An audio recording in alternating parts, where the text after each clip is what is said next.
Welcome back to the Consummate Athlete Podcast.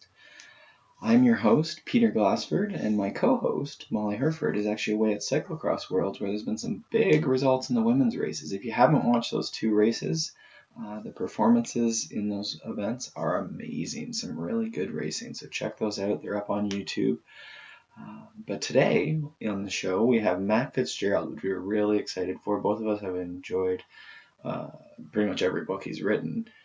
But today we talk about the endurance diet, which I know a lot of our consummate athletes are always wondering about diets and the latest trend and low carb and paleo and all this sort of stuff. So today Matt's here. Matt's known as sort of the more moderate, reasonable guy, but sometimes that what's overlooked is that he's really good at distilling what's being done at the highest levels in research and the highest levels in actual performance, the stuff that counts. And bringing it to you in sort of a digestible format. So today we get into the concepts in his book. He's got some main sort of habits or tenets that are sort of the outline in his book. His book's very easy to read, so I recommend getting that. It's available now on Amazon. We'll link to all that stuff, of course. But I think you'll enjoy this talk with Matt Fitzgerald, where we go back and forth on the experiences that elites have sort of gravitated towards in most endurance sports over the years, and how that then relates to you, the regular person, the weekend warrior, the consummate athlete. So hopefully enjoy that. Please let us know. Please check out our show on both theconsummateathlete.com, also on iTunes, and if you can leave a review or maybe a rating, that would really help us get up there in the show ranking, get a few more listens, and keep doing this, and improve audio quality even would be great. Any suggestions, always welcome. Thank you for listening, guys. Welcome back to the Consummate Athlete Podcast. Before we get going, let's hear a word from our show's sponsor, Health IQ. Health IQ provides life insurance for healthy, active people like yourself. Dare I say, consummate athletes like yourself. They have competitive rates and a great website. If you can go check it out at healthiq.com/consummate athlete, you'll help us out and you'll be helping yourself out by finding out a little bit more about life insurance, whether you need it, and what some options are. No pressure, just go check out the website, try a quiz. Thanks, guys.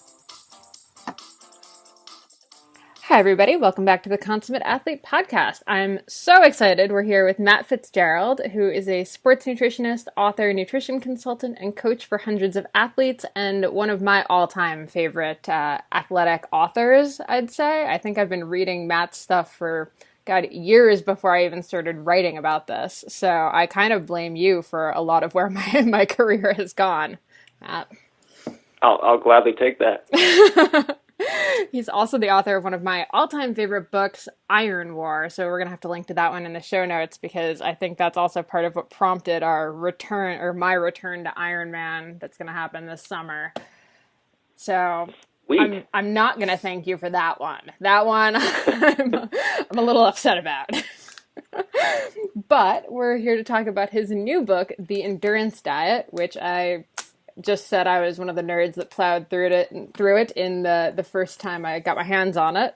I'd say it's probably your best nutrition book so far, and you've written a few of them. So first of all, Matt, welcome to the podcast. It's great to be with you.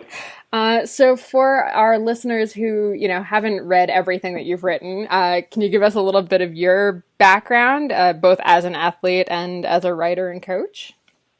Yeah, so I've been doing both for, the athletics and the writing for a very long time. Inherited both habits from my father, who's a writer and was a runner when he still had two hips. So, yeah, I was just always going to be on the path I'm still on, lo these many years later. I did not necessarily plan to put the two together, the writing and the sports, but that's how it worked out. So I think my first book, it was a training guide for triathletes, published in 2003, and I'm still at it. All right. Yeah, I think that was, like 3 years before I got into triathlon. So I think your book was probably one of the first I picked up about triathlon. Yours and Joe Friel's. So yeah. I've been reading pretty much since you've been writing them. That's awesome. So talk to us about the endurance diet. What prompted that? I mean, you've already had a couple books out about nutrition. So where'd the impetus for this one come from? Yeah. So, one thing that I think anyone who writes about, diet for endurance athletes encounters is a lot of contrary opinions. And it doesn't matter really what your opinions are. The people you're trying to help are going to be hearing other things from other sources. And I experience that frustration all the time. And I think a lot about how do I, sort of separate myself from the noise and get people to buy into what I'm offering, which obviously I think is, the best alternative for athletes looking to use nutrition to their advantage. And one thing that has struck me is that science, or reductionistic pseudoscience anyway, can be used to justify just about any diet. From the mainstream to the crazy. And I spend a lot of time interacting with, it's one of the most enjoyable parts of my job, interacting with world-class endurance athletes. And I've seen, I have eaten with them. I have talked to them about their diet. And I noticed that they tend to have a pretty consistent way of eating, even, in different countries and different sport disciplines. And they're not getting into all these weird fads that a lot of competitive recreational athletes do. So I thought, why not just kind of put science to the side for a moment and just take more of a monkey see, monkey do approach. It's just, in the real world, there are certain patterns, dietary patterns, that are clearly working for the most successful athletes. And that's the shtick that I, sell to recreational athletes. It's the way I eat myself. I know it can work just as well for everyday athletes as it does for the elites. So that's what this book is about. It's really about giving readers a seat at the table with the same athletes I've had an opportunity to eat with.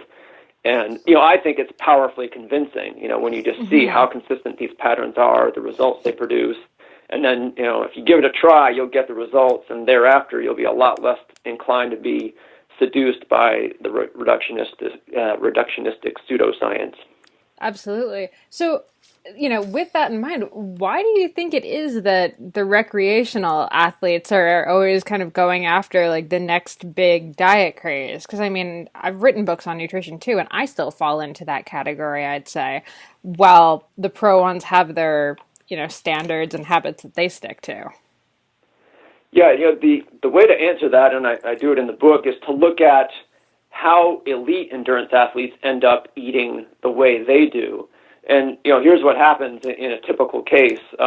You'll have, an athlete who starts cycling or running or swimming or whatever, maybe at, age 10, 11, 12, 13, whatever, and because they are genetically gifted, they've won the lottery, the talent lottery, they kick butt.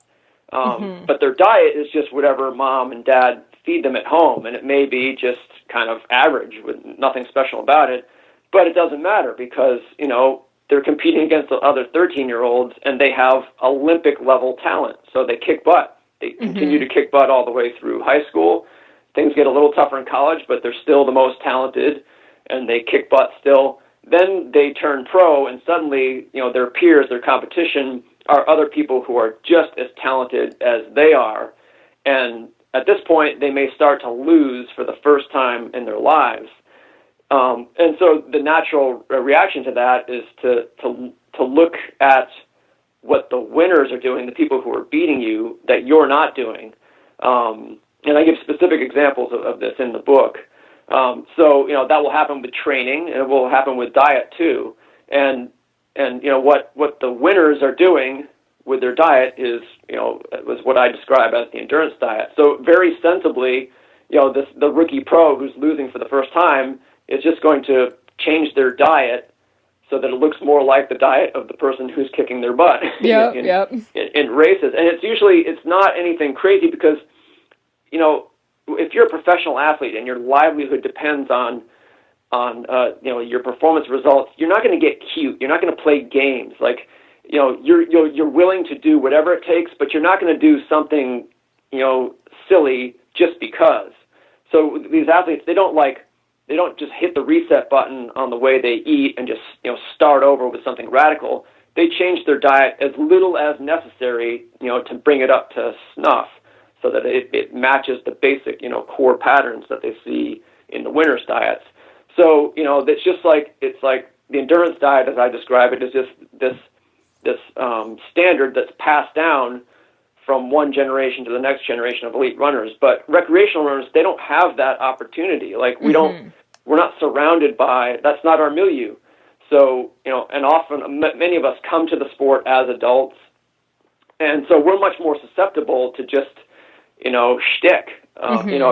If you're, a typical, say you're a 30-year-old, recreational triathlete, you're new to the sport, maybe you're even a little bit overweight, it's easy to convince that person that the reason they're not performing better or losing weight is that they eat meat, or that they don't eat nearly enough fat, or whatever. So how do they know otherwise? They have no way to know. So it's much easier, to convince these people that something strange that the elite athletes don't do, is what they really need to be doing. And I think it's a lot easier to convince people that they need to do this like huge crazy thing versus, weirdly enough, just these like mild shifts to what they've been doing for their whole lives.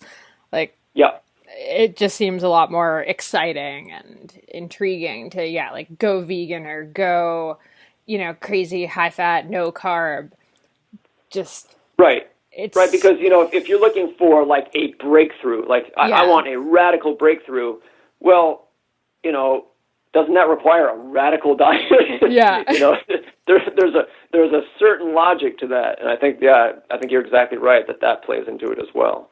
Yeah, we definitely fall into that trap. So in the book, Matt, you used five countries. Is that sort of where you sort of drew your comparisons from? Yeah. So part of the reason I wrote this book was to give myself an excuse to travel all over the world. So even if I didn't sell a single copy, I would have some cool memories. Yep, I love it.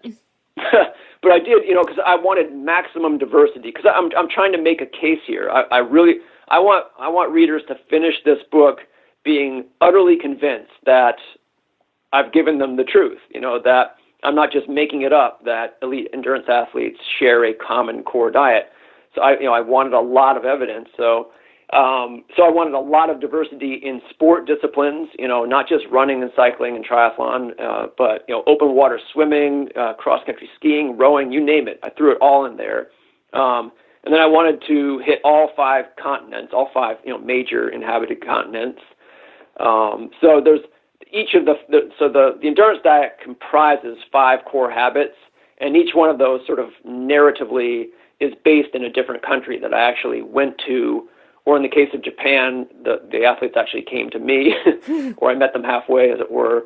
But there's also a lot of other data, because I couldn't travel everywhere, so I also created sort of a standardized survey that I sent out everywhere, every country I could possibly hit. It was almost like I put up a world map. I didn't actually do this, but that's the vision I had. A world map, and stuck a thumbtack in every country. Had a little celebration when I got, someone from Sri Lanka, which I did, and what have you. But yeah, there are 5 countries that I sort of kind of actually, sort of immersed myself in. Mm-hmm. I think it's funny. You and I kind of stumbled on sort of the same thing, because I did something similar where I was talking to a bunch of pros on how they ate, and I was going into it thinking like, oh crap, one of them's eating the antihistamine diet, one of them's a vegan, one of them's doing gluten-free, whatever. But then when it actually boiled down to it, they were all of like the pros that were doing well were still eating the same way, even if, they were labeling it something different. It was still, protein, vegetables, carbohydrates. Right. So yeah, I think one of the reasons that, to my knowledge, I'm the first person who's actually claimed that elite endurance athletes all over the world share a common way of eating. And I think the reason no one else really observed that before, or at least spoke up about it, is that, there are lots of superficial differences in the way people eat in different cultures. Mm-hmm. So, I went to Kenya and, ate with the runners there, and they eat ugali by the truckload. Ugali is like a cornmeal porridge type of thing. Well, the Canadian cross-country skiers I spent time with don't eat any ugali. So, so on that level, it's like, oh, their diet's completely different. Well, no, it's not, because they still had their own, it's just, ugali is just a bunch of starch, and every environment I was in, athletes had some kind of go-to starch. So superficially, yeah, there's lots of differences, but underneath that level, at the level of core habits, there was a lot of similarities. Mm-hmm. So what made you make the decision to use habits for sort of the basis of the book? Because I thought that was the most interesting thing, because I've been reading so much. It feels like this is like the year of habits. Right. Yeah, I honestly just think that's where it's at. If we're trying to answer the question, what is a good way to eat, or if it's endurance performance you're interested in, what is the optimal way to eat, to support endurance fitness. There are a lot of ways, conceivably that question could be answered, but I think really the answer does lie in core habits. There's a tendency, because we like to get all scientific, so there's a tendency to think, oh, it's like, a certain number of milligrams of this nutrient or whatever, but that's not where it's at. These athletes, they're not even counting that stuff. Yeah. So it really is a matter of habits, because it's not just what you eat that matters too. It's how you eat, and so how you eat is habit. I just my shtick is no shtick. Like, all I care about is being right. Mm-hmm. At the end of the day, like, I want to be the guy who gets credit for nailing it. So like, I don't go into something like this, sort of being attached to a certain answer. I just, like, whatever the truth is, that's what I want to know. And, that's where my observations led me, is that there's, just this set of core habits that are really the key, to the results that elite endurance athletes get from their eating. Mm-hmm. All right. So with that in mind, let's talk the 5 habits here. All right. Which one makes the most sense to start with? Well, I mean, they are numbered, so you can go in order. I know. I feel like we accidentally wrote them down. Did we write them in order? You can do whatever you want. Well, I mean, to me, why don't we start, when we're talking about the individuality that Molly sort of observed in the vegetarian athlete versus the paleo athlete versus whatever. So why don't we start with individuality, or eat for you? Which I know is the last one, and the one that I almost forgot last time we talked. Right. So let's just get into that one first, so I don't forget it. So I think probably if someone who's listening to this conversation, tries to speculate about what the book contains, they might assume, Matt's telling everyone they have to eat exactly the same way. And that's actually not the case at all. Of the 5 habits that constitute the endurance diet, 4 of them are sort of universals, kind of rules that you can't get away with breaking. But the 5th one is individuality, because, every person is, biologically, metabolically unique. So if you want to eat optimally, for your performance, it's probably not going to be, identical to what ends up being optimal for your teammates. I was struck when I went to Spain and spent time at a training camp for the Lotto Jumbo professional cycling team there. They had the whole team eating dinner every meal together, and I just sat down with them, and with my camera phone and my notebook, probably annoying the heck out of them.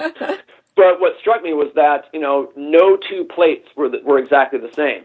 Mm-hmm. And when I would quiz the individual cyclists about, why are you eating this and why aren't you eating that, they always had a reason, and the reason was almost always based. Sometimes it was just preference, like I find kale disgusting or whatever.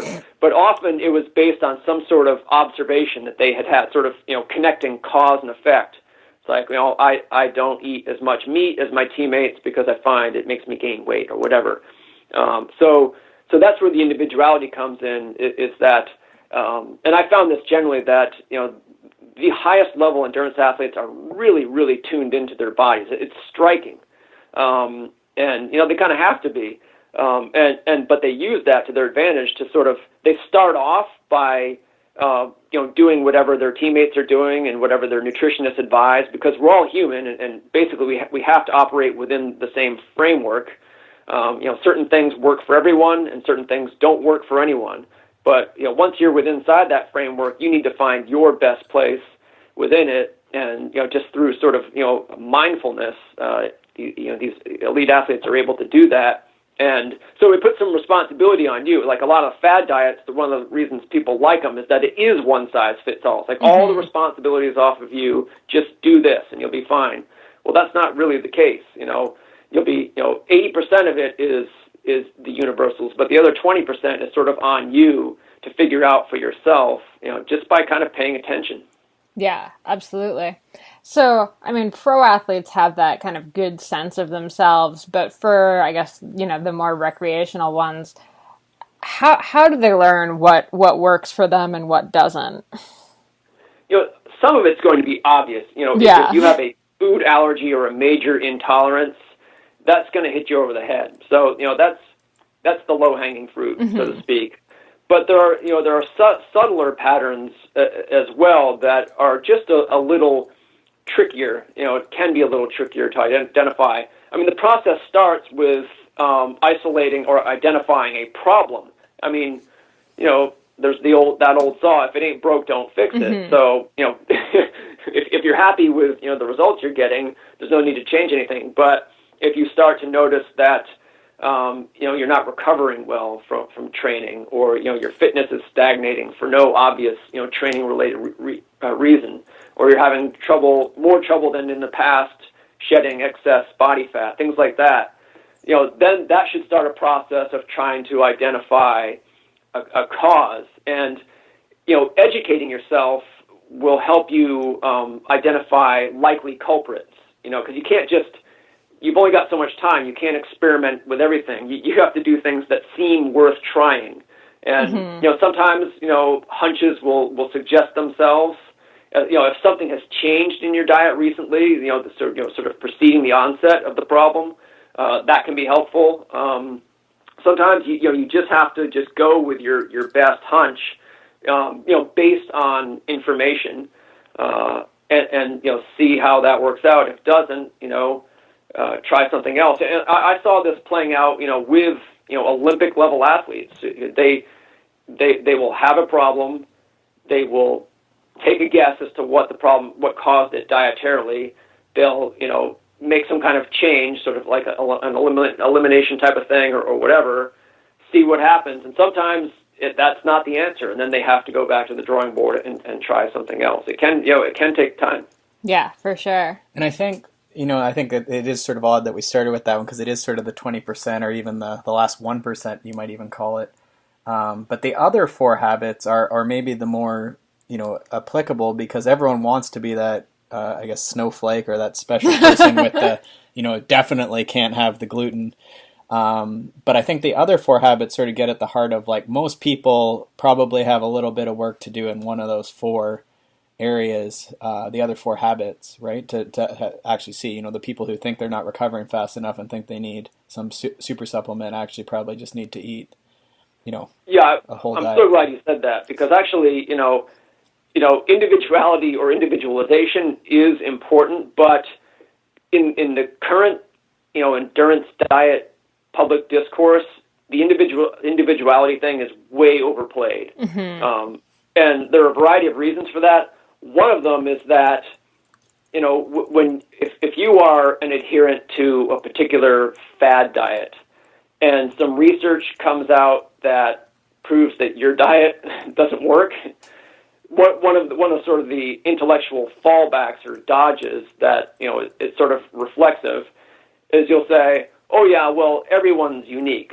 So in that study, they found, and what it is, it's just fundamentally intellectually dishonest. It's anti-science. So you have this N=1 meme for people who don't know science. Like N=1 signifies a study with only one subject. And so, if a study comes out that proves that, X diet is bad for endurance, its adherents will say, oh, well, N equals 1. And I'm sort of on a mission, and my New Year's resolution in 2017 is to expose the fundamentally anti-science nature of that meme. Mm-hmm. Yeah, it's pretty wild out there right now. I don't even know if studies and stuff now, everything you read about how it's like really crooked how things get approved and put through, and then no one can read them anyhow. And then that's part of the reason I wanted a real-world-based argument for, what I believe is the optimal way for endurance athletes to eat. Monkey see, monkey do. Yeah. So to the next, one of the next habits would be quality, eating good quality.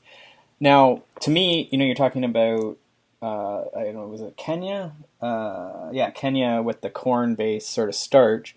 And to me, that's, not super nutrient dense, but it is a carb source for sure. So how do you define that quality when you have such a variety between diets? Yeah, so, diet quality is a concept that is, it's not talked about much in the general public, but it's used a lot in nutritional science. And for a nutrition scientist, a high-quality diet is simply a healthy diet, and a healthy diet is determined by its effects on health. So, scientists have come up with various indices of diet quality, and they're just based on large epidemiological studies where they will look at how much fruit people eat, for example, and they will also look at the rate of certain types of cancer in the same group.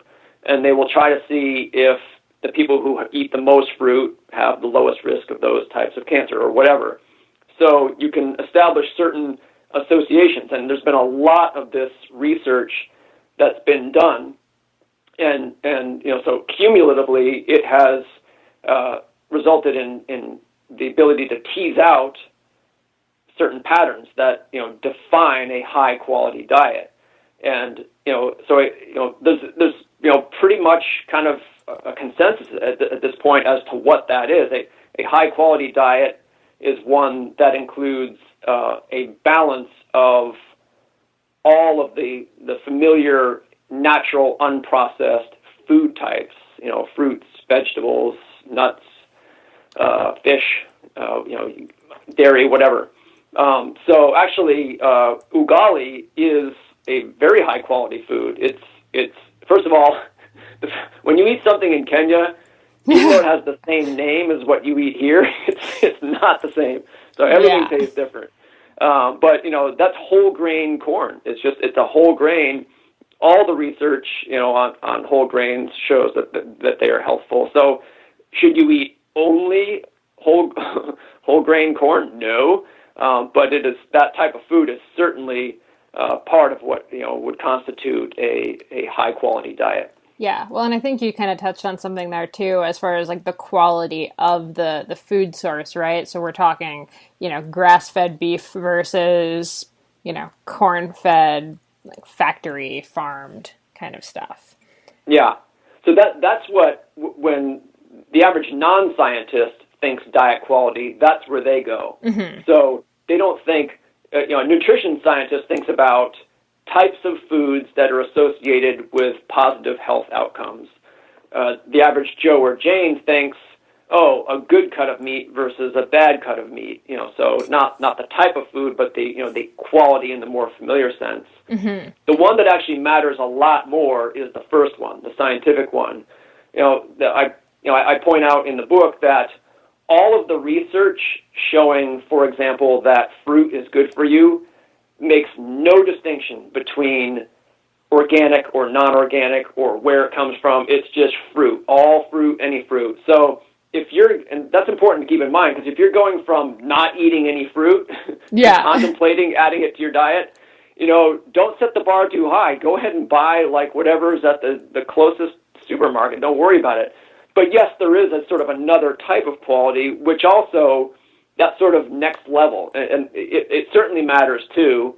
I advocate for it for a lot of reasons. It's the power of consumership. If you demand better quality stuff, the people who grow and supply, the food we eat have to sort of respond, and then we all get to eat better that way. So, yeah, both types of quality certainly matter, but by all means, start with the scientific version. Yeah, it's definitely a very American idea too. I mean, I know obviously a lot of countries don't really even have the option of which kind of crop they're eating from. But I noticed when we were over in Europe, like getting a lot of organic stuff just wasn't even, it wasn't at the supermarket for the most part. So right. For there, it's just not as done, I guess. think quality may just be better. Yeah, there is that. Yeah, well, in Kenya, you can't find non-organic anything. Yeah. Yeah, like they're not feeding them corn and soy. Like they're eating their corn. Yeah, they're actually eating their corn, not in syrup form. Yeah, exactly. So you sort of brought up the idea of, I think it's going to be a segue anyhow, but the idea of, we're thinking about this quality or this like super crazy element, that we're going to add. And I think the whole high fat diet is sort of the same way. Like the common public thinks they need to go to this extreme of zero carbohydrates, but they forget that even just diet aside, like endurance training alone produces fat adaptation just by endurance training. And, there's just eating a decent diet and, spacing your meals and stuff produces fat adaptation. And most people aren't doing that first step. So the next area you have is eat carbohydrates, which I think is a good message for people. But what did you find? You talked mostly elites.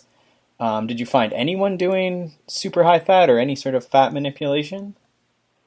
Yeah, so if I had done my research 2 years earlier, I think I would have found a little less of it, but it definitely has. That's sort of like the positive outcome of the recent interest in fat is that elite athletes in a variety, pretty much all over the world now, are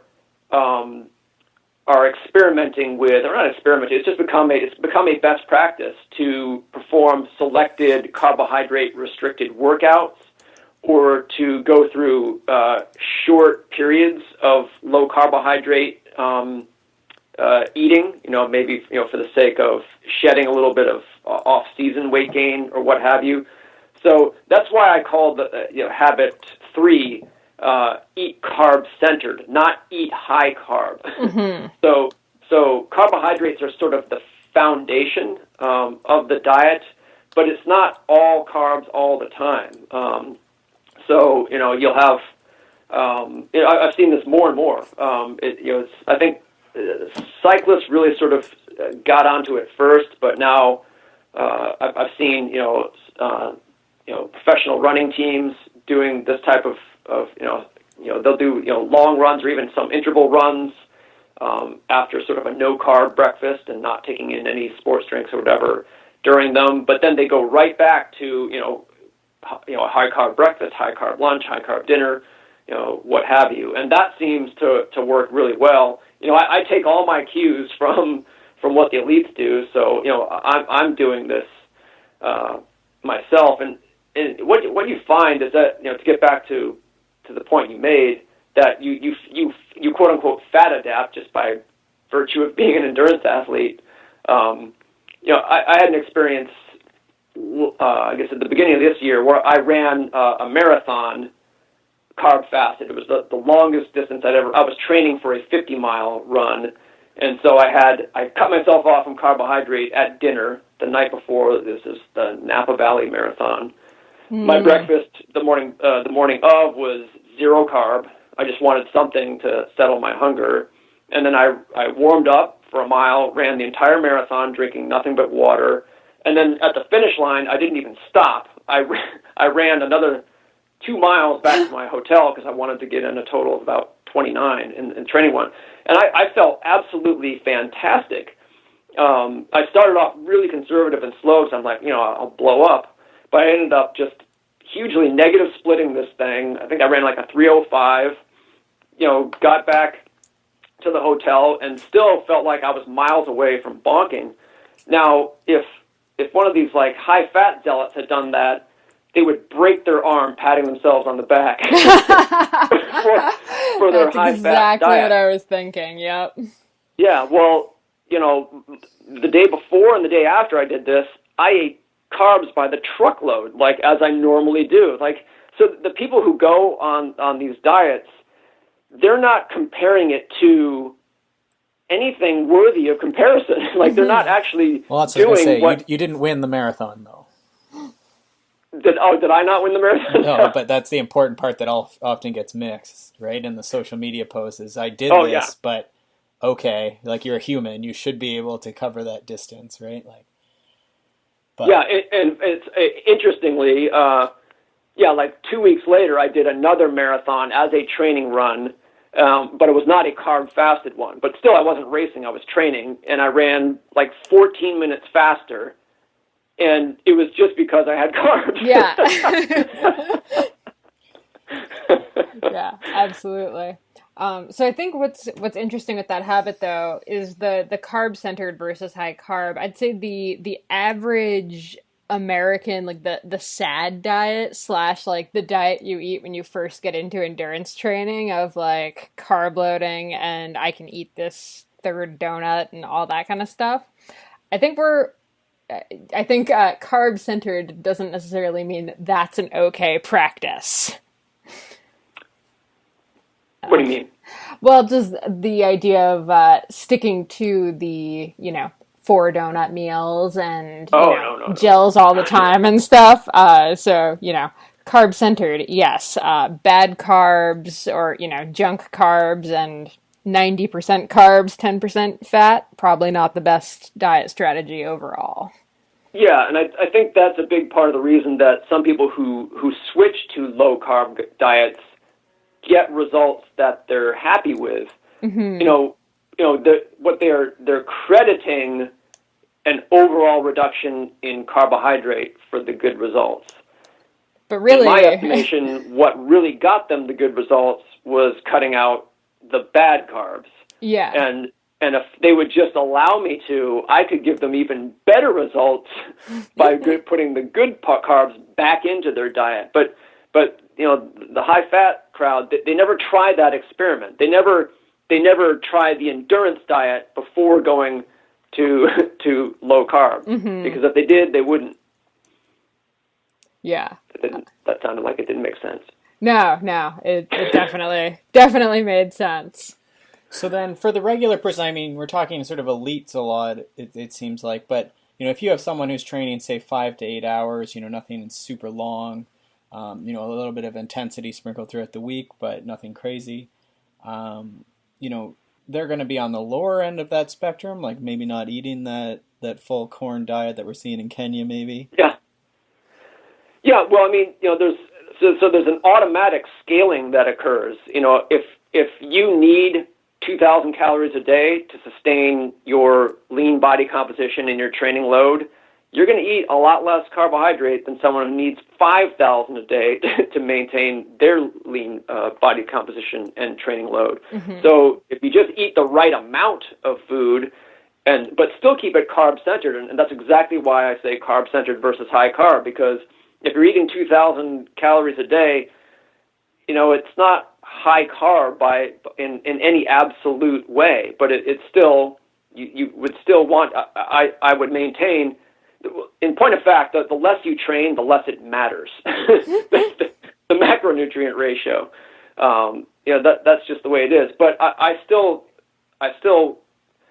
would like a carb-centered diet to be the starting point for everyone, regardless of where they're training, because it's a happier, more natural way to eat. And if those carbs are all from high-quality food sources, it's absolutely not going to hurt you. And you can do, a low carb thing if you really need to lose weight for a short period, whatever. But I just think it's a nice starting point because, we've been talking about performance, but, there other things matter too.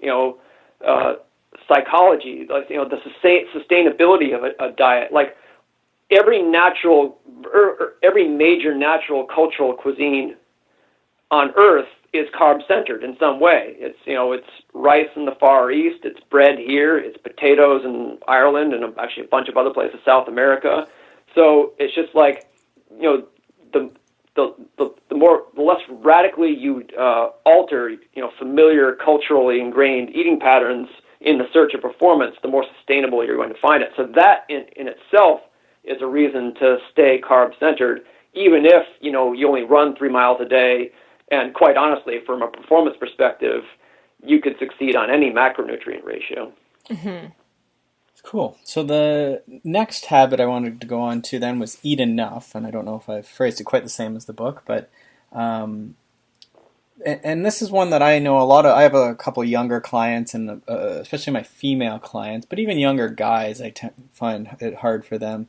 Is there a way that you can suggest that people know they're eating enough? Yes, it is. I mean, the single most reliable way to regulate the amount of food you eat is by listening to and obeying your body. Mm-hmm. Millions of years went into our appetite regulatory system. And so there's this whole modern notion that you can't trust your appetite, that, if you listen to your appetite, you are bound to overeat. But that's absurd. I mean, think about, like, all the animals in the wild. Like, do they count calories? Like, do they weigh their portions on a scale? Like, no.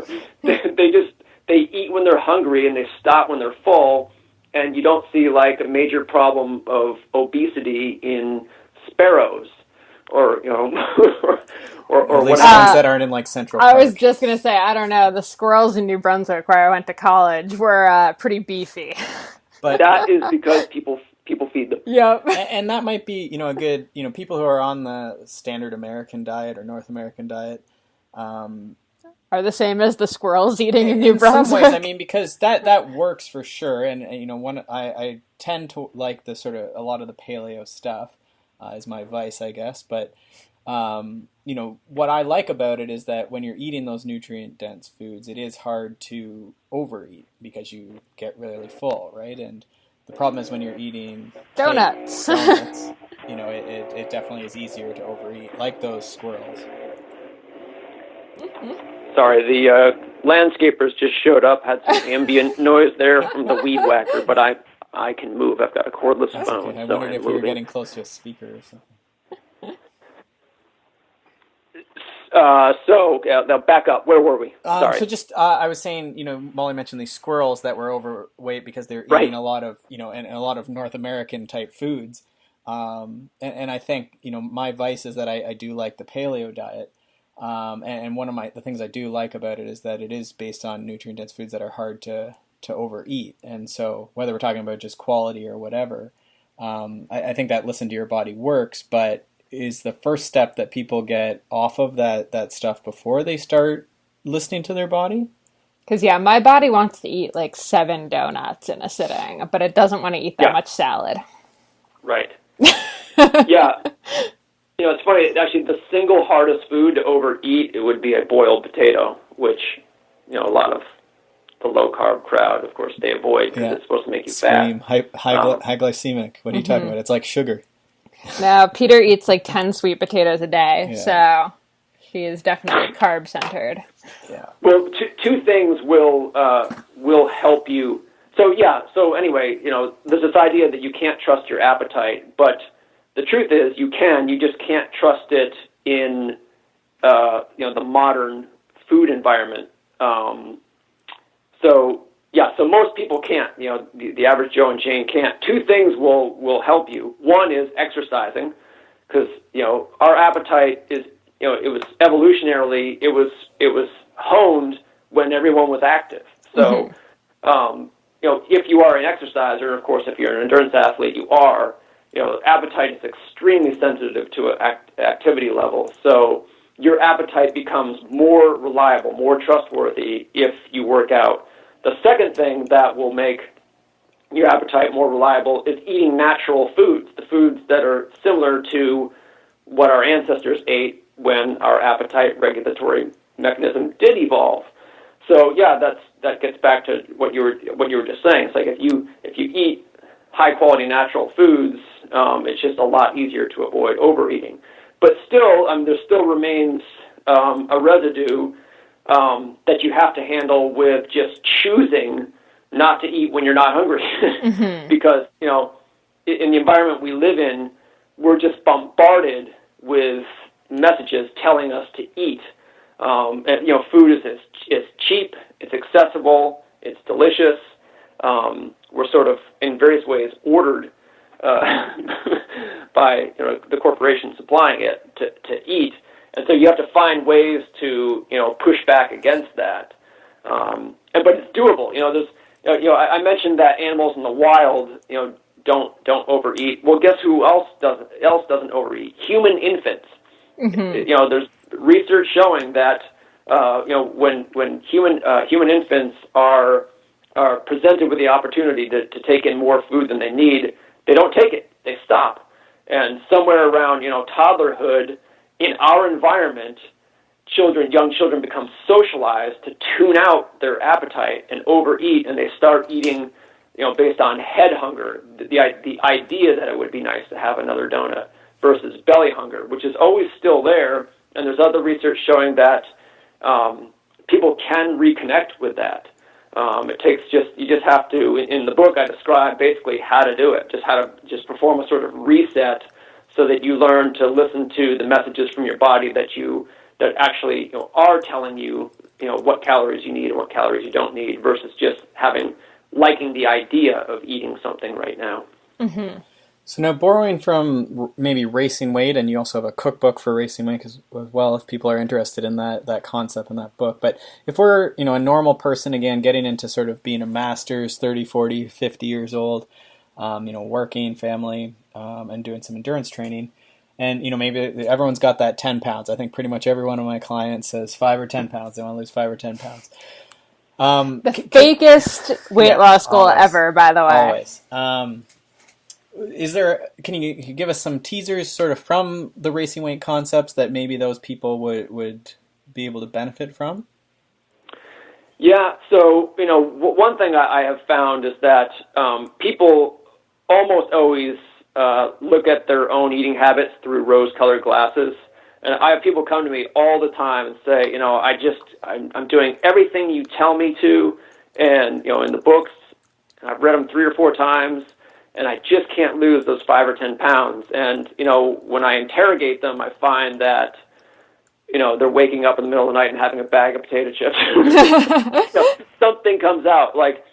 So one tool that is helpful is I actually have a smartphone app for my diet quality score system, and getting people to start using that is super helpful, because it just makes it quantifies, the quality of their diet, so they can't fool themselves anymore. So just the exercise of, it's really easy, a lot easier than counting calories. Just logging the foods you eat by type, and seeing what your overall diet quality score is, and there it is right in front of you. It makes you, pay attention more, and it makes you realize, wow, I actually wasn't eating quite as well as I thought I was, and that alone, it's not the only way to get those extra 5 or 10 pounds off, and not everyone is eating worse than they think they are, but it is very helpful for a lot of people.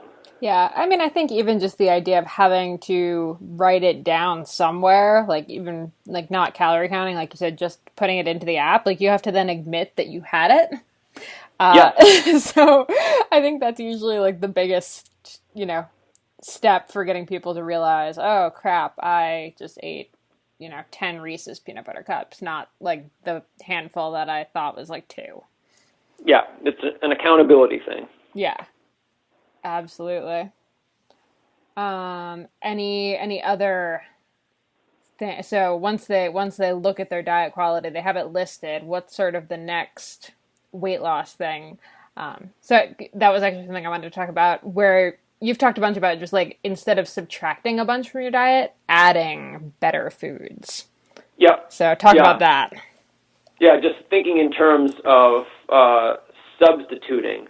So you can sort of just, and actually I go through this exercise in the book, the new book as well, where you just sort of, you write down what you ate today or what you normally eat or what have you, and just item by item, try and identify a better version.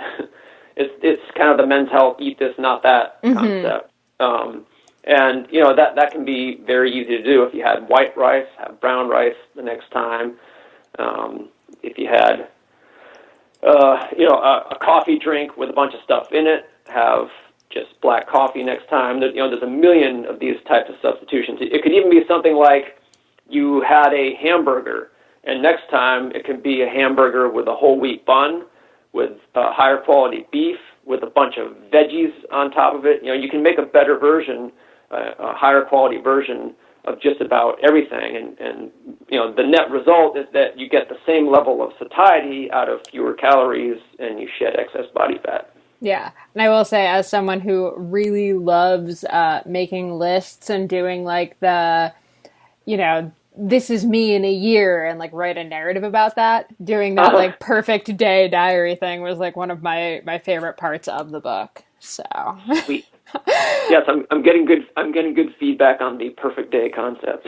It's a fun one because it kind of turns like healthy eating into this weird like lifestyle makeover kind of thing that makes you feel really good about it instead of thinking about it in terms of like grumpy weight loss.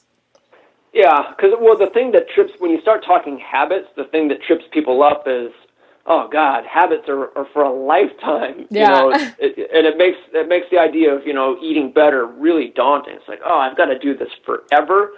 But the point I make in the book is that we're really only talking about doing something for one day, and then doing it again tomorrow.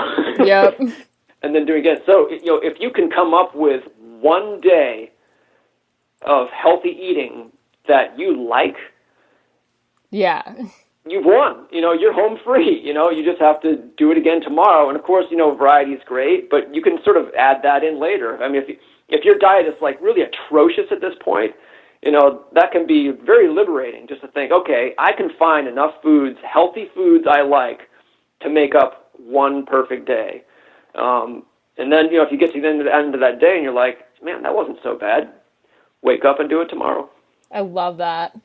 I'm glad we're doing this episode sort of right when people are starting to think New Year's resolutions and everything. I think when it comes out, people are going to be starting to hit the wall on their New Year's resolutions. So this is actually going to be a really timely episode. Yes, we can clean up the mess. Exactly. All right, I think we'll leave. We've sort of touched on the fifth habit a little bit, but why don't we leave that as a suspense? You got to buy the book to get the fifth habit and learn more about it. And get them in the proper order as well. We've mixed them up a bit today, but I think, Matt, do you have anything else that you wanted to touch on or let people know about? Yeah, just one thing I will kind of toss in is that a lot of people, when they're presented with this concept, this is the way the world's best athletes eat, and you should too. They'll often come back, especially if they have a contrarian nature. Oh well, those people are made out of Krypton. They're genetically, in their training, they're nothing like me, so their diet can't possibly apply to me. And that's actually baloney. Like, genetically, we really aren't that different from the best athletes in the world. There's just only a handful of genes that make them different from us, and they have nothing to do with how food is metabolized and digested. And more important, when, the people I work with I put everyone on the endurance diet. That's what I do. Yeah. It's the only solution I have to offer. And, I've had people lose 150 pounds eating like Chris Froome, so it absolutely does apply to the full gamut. Absolutely. And for the record, the comic book nerd in me is screaming at that Krypton comment because it's wildly inaccurate, but I'm going to let it slide because it's holidays. I almost said plutonium. I don't know. I could have handled that one, but when we get into Superman references, my nerd radar goes off. Damn. I I got all the way to the end of the interview and put my foot in it. Well, there we're we go. done here. Yeah, and we're finished. Awesome. I'll send you a list of acceptable superhero metaphors you can use metaphors. from now on. All right. Awesome. Before we finish up here, where can people get the book? Where can people find you on the interwebs? Yep. So presumably my publisher has the book available everywhere books are sold, which I don't think is in any stores anymore. Everything is online now. Online. But yeah, so the online place to start would be perhaps my website, which is mattfitzgerald.org. Perfect. And then what about Twitter and Instagram? Yes, Twitter is @MattFitWriter. I have an Instagram account that I don't use. It's probably the same. Yeah, I think it is. I'm always shocked if I do see you post. And actually, we realized we have a friend in common who was on one of our first podcasts, Marco Altini, with the Elite HRV app. Or HRV for training. Yeah, don't I mix got it that wrong. up. Oh, God. You're lucky they're on good terms. Yeah. So that's why I've seen you on Instagram lately. Is strictly Oh, really? through Have you guys his- been hanging out? Marco's running up a storm right now. Yeah. Yeah, he's doing some amazing stuff. Mm-hmm. All right. Awesome. We will end on that note. Matt, thank you so much for taking the time on the day before New Year's Eve to chat with us. Now I have more resolutions to write. Thank you. I really enjoyed talking to you guys. Awesome. Thanks, Matt. Nice to chat with you. Likewise. All right. Bye, Matt. Have a happy new year. You too. All right. Take care. Later. Bye. Thanks so much for tuning in to the Consummate Athlete podcast. To check out all of the show notes for this episode, you can head over to consummateathlete.com, and we would love to hear from you about what you thought about the podcast. You can find us on Twitter and Instagram @MollyJHerford. And @Peter Glassford.